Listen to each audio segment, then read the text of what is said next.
সেনাবাহিনীর পিকআপে আগুন, বিক্ষুব্ধদের ক্ষোভে এবার পুড়ল দেশের সশস্ত্র বাহিনীর সম্পদ। সব শেষ, কে কবে দেখেছে এমন তাণ্ডব? কোটা সংস্কার আন্দোলন থেকে বৈষম্য বিরোধী ছাত্র আন্দোলন, কারফিউ, গোলাগুলি, প্রাণহানি, ছাত্র জনতার আগুনে পুড়েছে দেশের গুরুত্বপূর্ণ অবকাঠামো।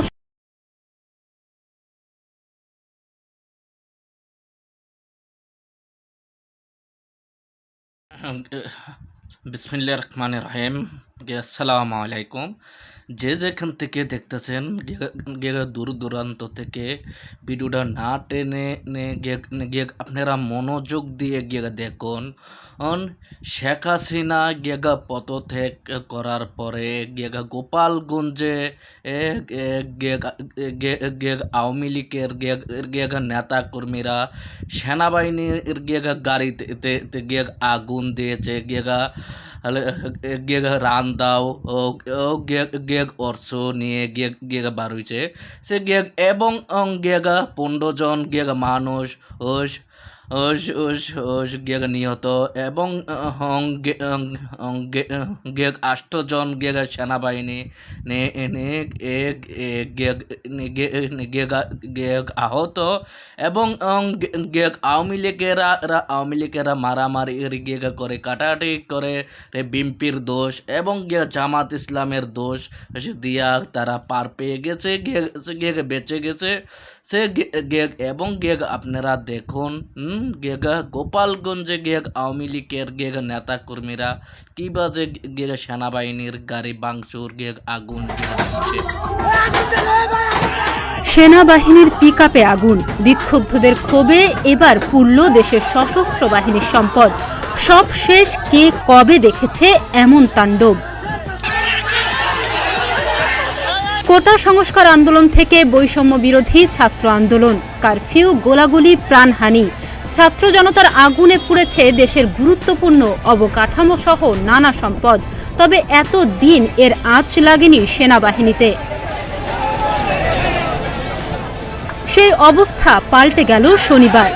বাহিনীর একটি পিকআপে আগুন দেয়া হলো গোপালগঞ্জ সদরের গোপীনাথপুর হাসপাতাল এলাকায়। চোখের সামনে পুড়তে পুড়তে শেষ হয়ে গেল গাড়িটি।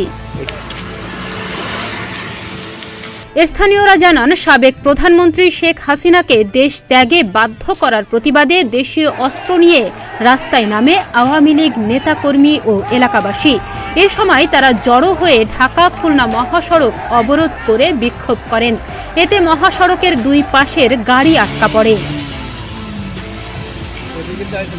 একটি জাতীয় দৈনিকের প্রতিবেদনে বলা হয়েছে, সেনা সদস্যরা ঘটনাস্থলে গেলে ভুয়া ভুয়া স্লোগান দেন বিক্ষোভকারীরা। এক পর্যায়ে সেনা সদস্যদের সঙ্গে বাক বিতণ্ডায় জড়ান তারা। পরে বিক্ষোভকারীরা ক্ষিপ্ত হয়ে সেনা সদস্যদের মারধর শুরু করলে সেনা সদস্যরা ফাঁকা গুলি ছুড়ে পরিস্থিতি নিয়ন্ত্রণে আনার চেষ্টা করেন। বিক্ষোভকারীদের হামলায় সেনা সদস্যরা দৌড়ে পাশের বাড়িতে আশ্রয় নেন। এ সময় এক সেনা সদস্যের কাছ থেকে একটি অস্ত্র ছিনিয়ে নিয়ে সেনাবাহিনীর গাড়িতে আগুন ধরিয়ে দেন বিক্ষোভকারীরা। ঘটনার পর ছিনিয়ে নেওয়া অস্ত্র নিয়ে বিক্ষোভকারীরা মিছিল শুরু করেন। পরে অস্ত্রটি গোপীনাথপুর পুলিশ তদন্ত কেন্দ্রে জমা দেন বিক্ষোভকারীরা, কিন্তু তারা অস্ত্রটি নিতে অস্বীকৃতি জানালে গোপীনাথপুর ইউপির সাবেক চেয়ারম্যান লাচ্চু শরীফের কাছে জমা দেওয়া হয়।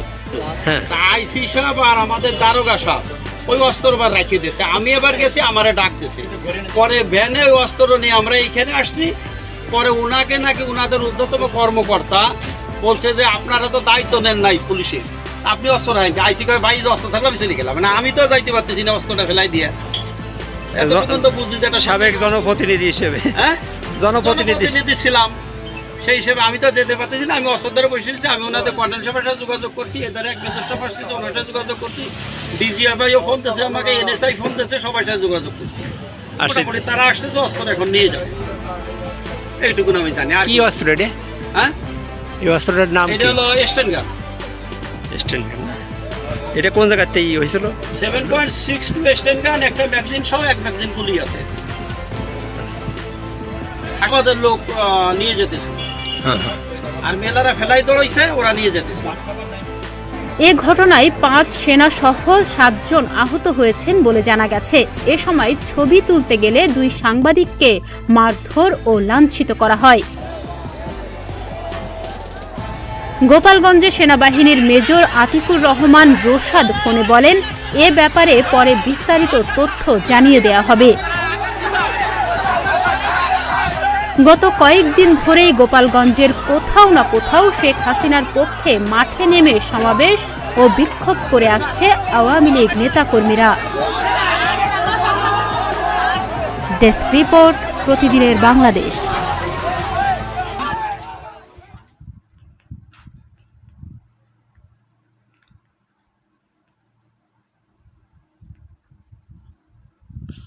আসসালামু আলাইকুম। আমার প্রিয় ভাই বোনেরা, আপনারা সবই দেখছেন এবং সবই শুনছেন। গোপালগঞ্জে যে শেখ হাসিনা পদত্যাগ করার পরেও আওয়ামী লীগের নেতা কর্মীরা লাড়ি বান্দা এবং রান্দাও নিয়ে রাজপথে নেমে গেছে এবং সেনাবাহিনীর গাড়িতেও আগুন ধরায় দিছে এবং ভাঙচুর করে ফেললো গাড়ি এবং 15 জন মানুষ নিহত। তো এবং 8 জন সেনাবাহিনী আহত হয়েছে এবং এই 15টি বছর ধরে আওয়ামী লীগ সরকার ক্ষমতা থাকা কালীনে আওয়ামী লীগ মারামারি করে কাটাকাটি করে বিএনপির উপরে দোষ চাপিয়ে দিছে সে এবং জামাত ইসলামের উপরে দোষ চাপিয়ে দিচ্ছে আওয়ামী লীগ সরকার এবং আওয়ামী লীগের নেতা কর্মীরা এবং পদত্যাগ করার পরও প্রধানমন্ত্রী শেখ হাসিনা আওয়ামী লীগের নেতা কর্মীরা এতটুক করতে পারে এবং ক্ষমতাকালীনে কি না করছে দেশের মানুষের সাথে, জনগণের সাথে আওয়ামী লীগের নেতা কর্মীরা আপনারা নিশ্চোখে দেখছেন। এখানে আমার কিছুই বলার নাই, আমি বলতেও চাই না। আপনারা বিস্তারিত তো মতামতগুলা মেসেজের মাধ্যমে জানিয়ে দেবেন। আবারও পরবর্তীতে নিত্য নতুন ভিডিও আমি আপনার জন্য নিয়ে আসবো। এবারের মতো বিদায় নিচ্ছি। আসসালামু আলাইকুম।